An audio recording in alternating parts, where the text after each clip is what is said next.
Welcome on a joyous day for Shawnee football. First ever regular season victory and first victory since 2005 against Booker T. Washington. Coach, you have to be happy with the outcome. Yes. Yeah. Anytime you can win a ball game, especially a district ball game, it feels good. You feel rewarded for your hard work, and you feel like you earned it, especially versus a high caliber team like Booker T. It's really refreshing and just kind of helps us show the progression that we're trying to make. It's a lot of fun, and you really went toe-to-toe. And, we talked about discipline last week, and that's probably going to win the game. And you guys, through, 3.5 quarters, showed a huge amount of discipline. So let's just walk through and have a joyous remembrance, because I want to invite, first of all, everybody out this Friday night. Last week's victory was great. This Friday night's game, we expect even a harder contest against undefeated Coweta. The two teams, Shawnee and Coweta, sit atop the District 5A3 standings. And man, our boys this Friday night could really use a loud stand behind them to help push to another victory and sole possession of first place in the district. So come on out to Jim Thorpe Stadium. Get out there at about 6:30. You will love what's going on out there. And we're going to talk about that right now, Coach. How important is the pregame stuff going on out at the stadium to get the crowd ready for what's going to happen on the field? I think it's awesome, and I think our community does a really good job putting it on. Each game has a theme. Each week, each home game, we celebrate a different elementary school. So those kids are out there having fun. And this is what high school football in a town like Shawnee, Oklahoma is supposed to be about. It's supposed to be about community. It's supposed to be a place where everybody can show up and expect to have a good time and have some concession. They had the tailgate going out pregame. It was a Jim Thorpe night. We had all the cultural stuff going on. And so this is why we came here. This is the type of community, we have a pretty big town, but it's a small town feel when it comes to Friday night. And this is what can make Shawnee High School special. Well, and some people in this picture. How about that run through for the kids, and how special was that for everybody involved? Yeah, it's awesome, man. And unfortunately, we're inside when all that takes place, but Jefferson, and it started Friday morning. A lot of our guys went over to Jefferson and just gave fist bumps and high fives. The band was over there as the kids came to school, 7:15 in the morning, and so it's just, man, it just really unites a community when you're a third, fourth, fifth grader and you can see the 6'6" Caden Bramlage and 6'7" Jaquan Evans and shake their hand and then go watch them Friday night and beat a team like Booker T. So that's the type of atmosphere that we strive for here, and it's way above the football team. I mean, the athletic department, cheer, pom, band, all the community organizers, the principals, Stu-Co, just everybody that's involved to come together to bring this type of show to town, and it's pretty special. It really is. And I love that photo. These photos taken by our photographer, Michelle Gillum. Michelle doing a wonderful, wonderful job every game. And these photos are free for your download from our website. Just go to the website, ShawneeCTV.com, and pick from the hundreds that she takes on game night. And man, Coach, you're going to really like some of them that we've got. But let's talk now about the captains. These 4 guys all year long, selected by their teammates, man. In games like this, it is important to have this type of leadership. And let's start with the 2 big guys there in the back. Those 2, Caden Bramlage and Jaquan Evans, man, talk about the importance of them setting the tone for everybody all night long. Very important. Early in the season and the off season, they wanted to accept the challenge to be catalysts for our success. And you won't find 2 guys that have natural ability that work harder. I mean, we all remember Jaquan as a sophomore and just the progression that he's made in his body. Caden, you won't find somebody that works harder all summer long, all season long. And so those guys have really put themselves in position to be really good football players, and they're really leading us offensively. And I love this shot that she grabbed, because they have become more vocal than I remember them as underclassmen. Yeah, a lot of times you'll see Jaquan turn around and talk to the quarterback and let him know what he's seeing, and they're just intelligent football players, and they're great young people too.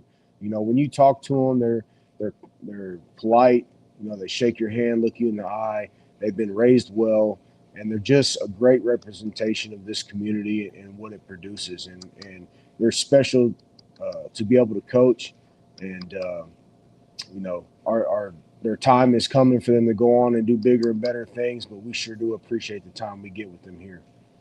Oh, and as fans, we've got to appreciate now. How about those two smaller guys in the front? Those two are our inside linebackers, and they are both underclassmen. How great that is for the program to have leadership like that. And that, of course, is I just went blank. Cade, No, Gordon, Cade McKee. Yeah. Cade Oh, McKee, okay. and Yeah. Nolan Ward. So the cool thing about the way that we do captains is we have parameters on who's eligible to be voted on based on just their time in the program, their attendance, their behavior, grades, all those things that we want to represent us. And these four were all voted on by their teammates. And we actually have 5 captains. We just rotate one because you're only allowed to send out 4 pregame. But Logan Skelton is the 5th that's not pictured. But these two right here, man, they've really been the catalyst for our defense. We've had one blip, you know, the Ardmore game where we didn't perform well. But if you take that out of the mix, the outlier, we've been consistent, and we're playing a lot of young guys. I mean, Cade McKee's just a sophomore, and Nolan's just a junior, and so this is their first time as a tandem in the middle together, and they're doing a really good job flying around the field, making plays. And I couldn't be prouder of the effort that those two are giving, and so they really help lead us on that side of the ball. They really do, Coach. And, you know, the intensity I really like that they bring to the table each and every game. Nobody more intense on the field than your sophomore leader, Cade McKee. He is, you know, and he's a guy that's a future CEO of some multi-million-dollar company. You can just tell he's got that ability inside of him, and so we have a lot of conversations just about leadership. I think it's natural for him, and he's learning and figuring out his way. And he's a guy that, at a young age, he's not afraid to let people know how he feels. And if you're out of line, he's not afraid to tell you, like, hey, this is what we expect here. And so, you know, it's not even a second thought that he's so young, that he's a sophomore, because of his natural ability. And he's a guy that came in and just puts his head down and goes to work. And I think he commands a lot of respect from his teammates because he shows it. He doesn't just talk about it, he shows it. And so I think that's what helps him be such a great leader. Well, somebody else that's a great leader, and, you know, over the last couple of games, his best impact on the game, and he's impacted it in a lot of different ways, has really been the other team having to account for him no matter where he is on the field, and that would be KD. Yeah, you know, he's a special talent, and Kadarius has played in a lot of big time ball games. I mean, he's played in a state championship game. He's played in a lot of playoff games, so he brings a ton of experience in. And so that experience really allows you to not get nervous in these type of games, and to have a supreme confidence, and that's what he does. And he's a special with the ball in his hands. He's a playmaker, both sides of the ball, as you've seen Friday night. And so he's a guy that we can really rely on when things are tough or when we need a play. And then also he commands a lot of respect from opposing defenses. So when we use him in the decoy role, he understands, and he's a guy that really celebrates the success of others, because he understands that it's not always about him, and that sometimes he's the guy that allows others to succeed. And so we love that about KD. Big energy guy, big personality guy. He's the guy that give the microphone to at the pep rallies, and he's got a little Louisiana twang, so you can't always understand what he's saying, but he brings it daily. Oh, I love to hear that. I didn't know. Does he have Louisiana in his background? He does, yeah, when he was younger. That's that quiet strength about him. I'm gonna have to get know KD just a little bit more. I love that insight, Coach. And there, of course, that's on the defensive side, and on the offensive side. The last time you talked about, he he rumbles across so hard that it's like hoofs. You hear him on the ground. Well, something that happened early on, and I want to talk about big plays, just like KD here. Big players show up in big games and they make big plays. And we have a lot of big plays to talk about. But first, I want to talk about those big players that you have already recognized with the BB Woodworks MVPs of the games, because all 4 of them really showed up big. Nobody bigger than Trey Barber. On the very first play of the game, the entire stadium heard the contact made when he just blew up that screen pass play. Yeah, he's a young man that his pads are louder than his voice. You know, Trayvon's he's a quiet speaker. Travion, excuse me, and man, he was loud with his pads Friday night. And he's a guy that he finds the football. You know, he's all over the place. He's a huge tackle for loss guy. He's always finding the football behind line of scrimmage. And when they threw that swing pass out there to Sweet Feet Washington, which we all heard his name 1,000 times last year, Mr. Barber made sure that he understood it was a different kind of party here in Shawnee. It came down loud and hard, and he went on throughout the night playing well, but also his counterparts all played well as well. As here you see Jaden Smith and he on another one of those tackles for loss. Do you have those stats in front of you, Coach, that you might be able to tell us the tackles, the tackle numbers, and have you guys had those figured up already? Yeah.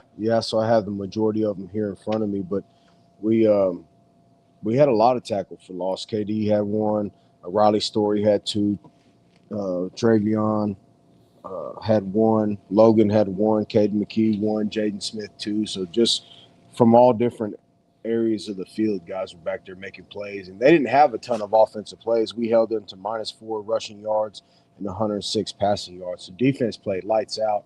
And they were really a catalyst for that victory. Did I just hear -4 yards rushing? -4 yards rushing. And, you know, they had 2 rushing touchdowns on the night, but the majority of the plays were for a loss. So, you know, they just the penetration and the speed that our defense played with Friday night was just, man, it was beautiful to watch. Well, for the last 3 years, it's the 3rd year in a row, that young man right there, Jaden Smith, has been leading that effort in tackles for a loss. Talk a little bit about Jaden and his play. He's just relentless. You know, he's a guy that when practice is over and everybody's heading inside, he's running extra, you know, and he's a young man that's not afraid of the moment. You know, he's not afraid to make plays. He doesn't fear failure. He just goes and plays, and he uses his athletic ability. And a couple years ago, you know, he was a wide receiver and kind of a linebacker type, and we were at a 7-on-7 where we were doing one-on-one pass rush, and he just asked, "Coach, can I go get some pass rush?" And we said, "Yeah." And he was having some success, and so we decided to use that ability. And man, he's just he causes a lot of problems for opposing offenses with his speed and quickness and just his ability to find the ball and make tackles. So he's having a really good year, and we're really proud of him. Oh, and talking about proud, and this is almost like the next Jaden Smith coming up. Riley Story was all over the field. I mean, he right there looks like an assassin. He played like an assassin all night long. He did. He's a super focused young man, and his speed and quickness and physicality, I mean, his body's really changed. He's gotten a lot more muscular over the past year, and so he's really, really tough for offensive linemen to block. Even in practice, he causes us problems, and we have a pretty good offensive line. So his ability to stunt and blitz and move and play different positions, and he's a really talented young man, also just a sophomore, and so he's got so much room to continue to grow, and just with his progression and the havoc that he creates at the line of scrimmage really helps propel our defensive success. Well, somebody kind of an unsung hero, because they really were stopping and getting after Tate on Friday night. It was hard to get it rolling, but there, when we really needed it in that second half, Tate came through big with some clutch runs. He did. You know, we talked about coming into this game just how good their defensive line was, and you know, number 13 for them has offers from every major college program in the country. 21 looked like a Terminator out there, just his physicality, and so we knew that that was going to be an issue for us. But what it's hard for everybody to realize is those little runs in the middle, those 1 yard, 2 yard runs, they're kind of like jabs in a fight. You know, they draw attention, and his playmaking ability is so dynamic that he has to draw eyes and attention.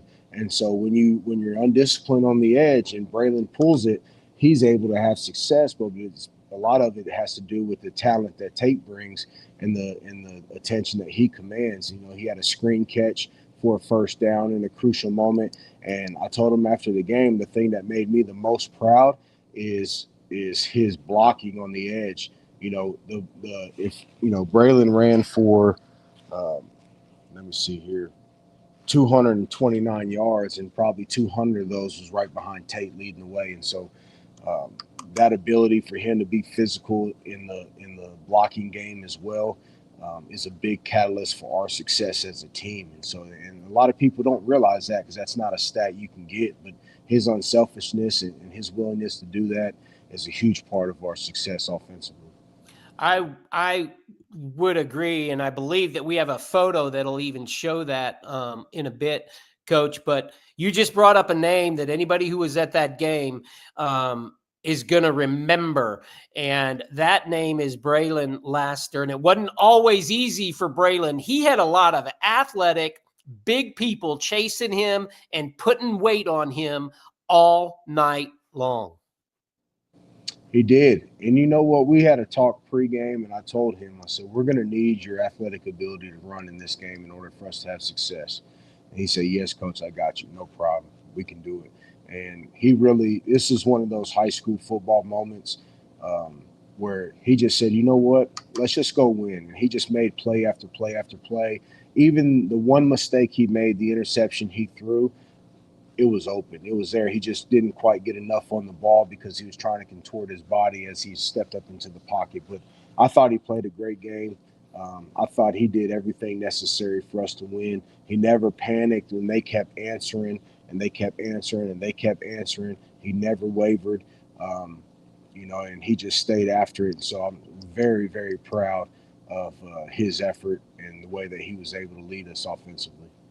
Oh, man. Well, let's stay right there because there are a lot of things that Braylon did well in this ball game. And there was the ultimate sign, I thought, of respect is when 21, who was one of those havoc makers on the team, was actually couldn't catch him. And he was a little bit late on the hit, and he went and he pulled Braylon back up to his feet. Talk about that because there was a lot of intense moments between these two teams down the stretch in particular. That's really how Booker T had the opportunities that they had. We may have won it by 3 touchdowns. We may have won it by the 15 points, Coach, if it wouldn't have gotten sloppy down the end. Talk about the mutual respect that was going on down there on the field. Well, you got a team in Booker T that's not used to losing, you know, Mm-hmm. and you got a team in Shawnee that's trying to figure out how to win these big ball games. And so when you get in that position where it gets to the second half of the fourth quarter, and it felt like the last 6 minutes took about 3.5 days, Mm-hmm. honestly. You know, and that's part of our growth process. Was it perfect? Was it pretty? No, because there's so many things we could have did better. Yes, but you got to think about it in a program wise. We're not used to winning those type of games. We're still figuring that out. We're still learning that. You know, when I got here 2 years ago, we wouldn't have been close in these type of games. Last year we were close, but maybe just couldn't finish the deal. And now we're starting to turn the corner where we're able to give ourselves those opportunities in the fourth quarter. So we're still trying to figure out that. And we made some mistakes down the stretch that elongated the game or gave them some better opportunities. But we're going to learn from that. We're going to continue to progress. You know, I think for 3.5 quarters, we played the type of football that everybody expects us to play. And then, you know, we got kind of regressed a little bit there at the end. And some of that is because of the pressure that they put on us. You know, they would not go away. They kept making plays and kept making plays and kept making plays. And so it's really hard to finish a team of that caliber. And the fact that we were able to do it, despite some of those mistakes, that is just a huge testament to the belief that these kids have in each other. Yeah, and no bigger play than this one that I'm trying to pull up right now. As again, it's Braylon, and let's see if I can do this right. If I pull up the first shot of it, I think everybody is going to understand who was there, what that play was, and it was that one. Yeah. So Braylon, talk about that, the position we were in when this play actually takes place. yeah, it was a third down, and we were in a situation where we needed to make a play, and we thought we liked a matchup with Ramel getting on the post, and it just didn't develop in time before the pass rush got there. So right before this happened, he actually broke a tackle. He's about to get sacked. Makes a huge block for him. He's able to spin out of the sack, and then he starts rolling right, and he sees him coming, but he's getting ready to go out of bounds. He doesn't have time to set his feet and throw. And the cool thing about this picture right here is Derek Jeter is my all-time favorite baseball player. If my wife would have allowed it, Ava's name would be Jeter. I'm just telling you. And so for him to make that type of play in that moment, then Ramel to catch it, spin around, and go get another 10, 15 yards, that's one of those plays where you said, okay, we're going to win this football game. Like those type of plays don't happen for teams that lose a game in this situation. I think, he's got an amazing arm talent. He can throw it from all kind of slots and angles, and that comes from his baseball background.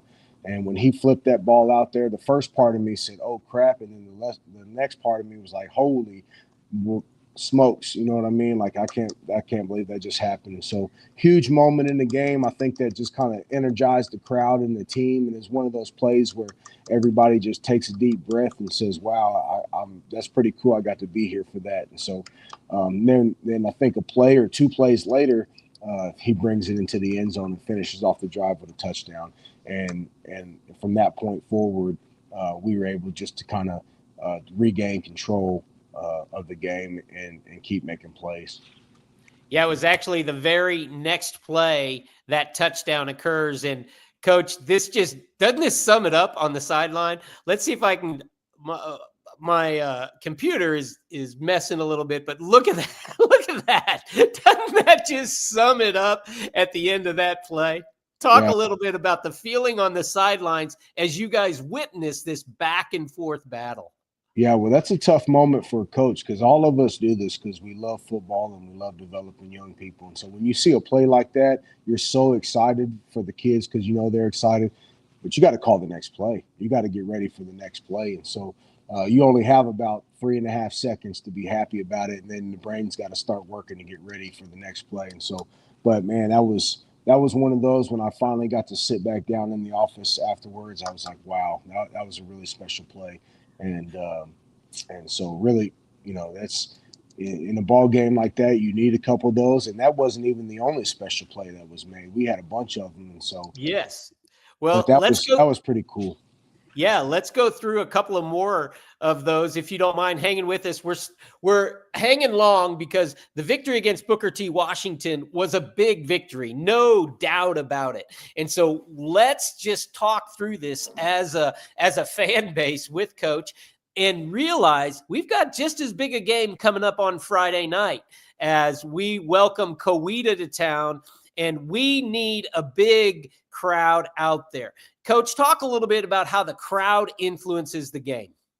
Yeah, I mean, we all, even when I was a player, man, it's special. The crowd, the cheer, the band. It's part of the atmosphere. That's why so many people come out. High school football is so special, and that's why we play it in stadiums. And the bigger the crowd, the more support you feel. When you hear that roar after a big play, and there's really nothing like it. There really isn't, and it's really special. And for when you look up there and you see our student section and all those different jerseys or whatever the dress up day is, and then you see the fans spread out. And I've had coaches from other programs that come watch a game just to support or see, and everybody's amazed at the atmosphere and the attendance that we have here, and that was a big draw to this place. Is this is the type of community that really supports even in the bad times.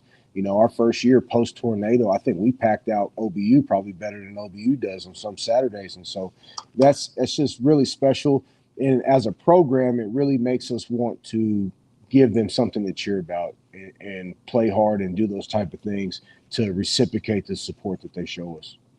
Well, okay, so let's replay a couple of more big plays, and I would like you to kind of set the stage where we are for each of these plays. First of all, one of those unsung heroes that, I'm noticing that we talk about just about each week. We were early in our first drive, and all eyes on our big play makers, which is they weren't quite sure about Braylon yet, but they had all eyes on KD and wherever he went. They also had eyes on Tate, but they were leaning the wrong direction on a play that I thought was the first big play for us to really say, hey, we're here and we're here to win. And it involved this young man. It was. So our first drive, we went 3 and out and had to punt. We got a defensive stop, got the ball back, and so we knew we needed to generate a spark, kind of get rid of those butterflies. And Mason has done a really good job of that all year. It seems like every time he touches the ball, and he doesn't touch it a lot, but when he does, it's always a spark. And so we called his number, and he delivered and ran it up the sideline and got us down into their side of the field. And then we were able to make some special plays after that. But he does a lot of the dirty work, so to speak. He comes in, he blocks, he moves around, he's our long snapper on punt. He does so much for our team, special teams wise. So when he gets an opportunity with the ball in his hand, he usually makes something special happen.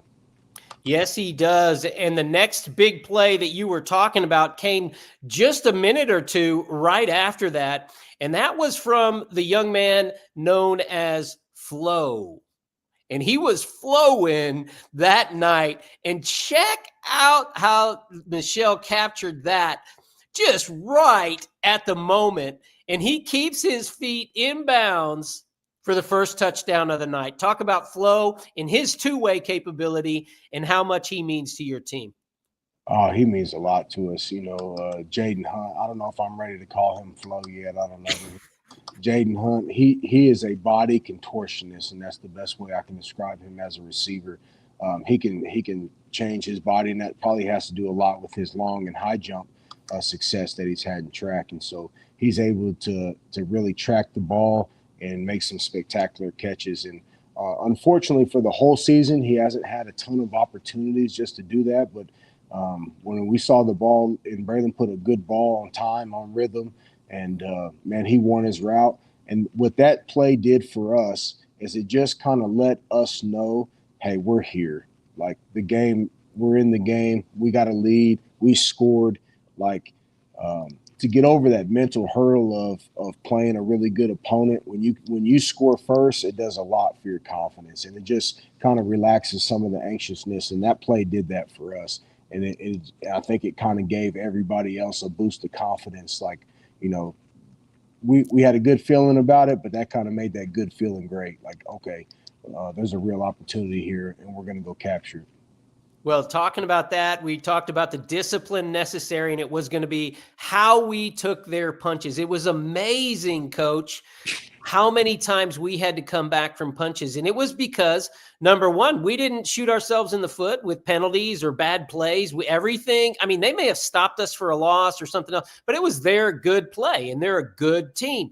But it was consistency, and there was no more consistency that I see than when Braylon needed that first down. He would go right over to KD. I just thought this was a telltale example of how we performed all night long. KD wasn't doing anything spectacular other than watching that ball into his chest and making sure that he got the first down on a good delivery, a safe delivery from Braylon. Talk about that and how important it was in this ball game that we kept our drives alive without shooting ourselves in the foot and just playing our game. It did. It was huge. And I believe this is in the third quarter. Yep. And when you go back and rewatch the third quarter, I think they only had one possession. We controlled the football. We got first downs. We moved the chains. Part of that is because we had a lapse in special teams and they were able to get a score. But offensively, we really controlled the pace of the game in that third quarter. And a lot of it had to do with the couple third down conversions that KD got us. And that was one. There's a back shoulder fade ball that Braylon put on him that he looks like he has magnets in his gloves. You know, he just snatched it out of the air. And then there's one on the rollout where it's kind of a scramble drill situation where he's not open on his initial route. So he takes off across the field to open space, and Braylon just finds him and he's able to get it. And so his playmaking ability, we all know, is really special. And so defense is starting to key on that, but he's still able to find ways to make plays on third down, keep the chain moving, and eventually lead us to touchdown scoring drives. Well, no bigger play. KD comes back later. I don't have a photo of it, but with that touchdown off the interception, where it was one of those times in which, and we haven't gotten a lot of these this year, Coach. I'd like your input a little bit on this, but where he's in good coverage, they deliver a good ball, their receiver bobbles it, and he snatches it 4-6. That puts us back into a 2, or puts us back in front, and they lose the possession, of course. Those are the kinds of things we haven't had happen. And in this game, you guys said we're going to need to have it happen. And it certainly happened on the other side. Like you said, they had 27 points with only about 105 yards total offense. So we needed some good things to happen. KD comes up with that interception. They come back, they score after that. So we're up only by 6. We are down with that extra point that we weren't able to convert. And then this happens. Yeah. You know, his number had been working all night, and so we called it again, and he took off on that long run, and everybody's looking around, just making sure there's no flags on the ground. But the cool part about this play is, and this is Braylon. Let's make that. I want to say his name. This is Braylon Lesnar, our quarterback, who rushed for over 200 yards for the night. Yeah, when he landed right there, he accelerated, and there's no telling how much adrenaline was pumping through his body, because he left everybody and cruised on in for the touchdown. And that was a huge play right there, because that pushed us back up to 2 scores, which then when you start getting into the clock game is a big benefit. And so that play right there, it was huge. It was a big play. Just, you know, for him to be able to break that tackle and then kind of get to the second level. They loaded the box on us, because in those 4-minute situations, they know that you're going to run the football. You know that you're going to run the football, because nobody wants to be that guy that, you know, makes that crucial mistake that allows them to get back in the game. And so to be able to have success in those moments right there is a big bonus to winning. And so at this point, it's a 1-possession ball game, and he pushes it to 2 possessions. And that really helped us with the clock management part of it going down the stretch. 2 of the most impressive things along the lines of this run right here. Both of your running backs were running away from the speed of Booker T. Washington. I don't think they anticipated that. Earlier in the game, Tate ran away from him, and right here, Braylon really left him in the dust. They could not catch either one of those 2 running backs. Yeah, they did a really good job being explosive, and we needed explosive plays in order to win those type of ball games, and they delivered. Well, everybody happy at the end of the ball game, and it makes the toughest of characters just kids again. How about that look of satisfaction on the big man, Captain Logan Skelton, your junior nose center? And nobody put any more effort out than Logan, handling those big guys up front. Just a great ball game by Logan Skelton. He did play good, and just that look right there, man, we just – you know, a lot of people put pressure on themselves, and it's high school football.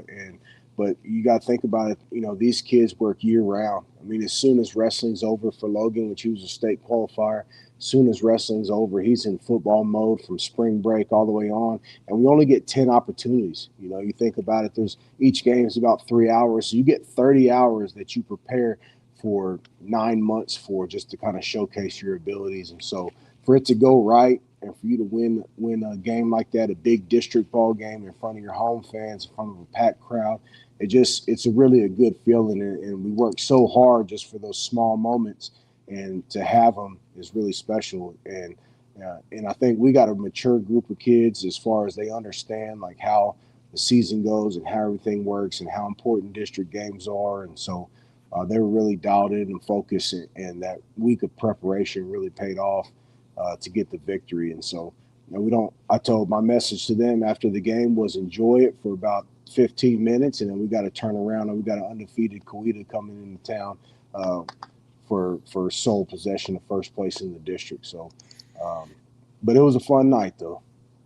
Yeah, it sure was. And I walked into that locker room talking about Coweta after the following day. You guys, everybody, team in film, but your coaches were all in the other, in your coaches' quarters, basically. And just you could see the tension already. It wasn't joyous. It wasn't jubilee or celebratory. You guys were on to Coweta. Talk about coaching and what that feels like, having to prepare week in, week out, and then watch it happen and transpire on the field, Coach.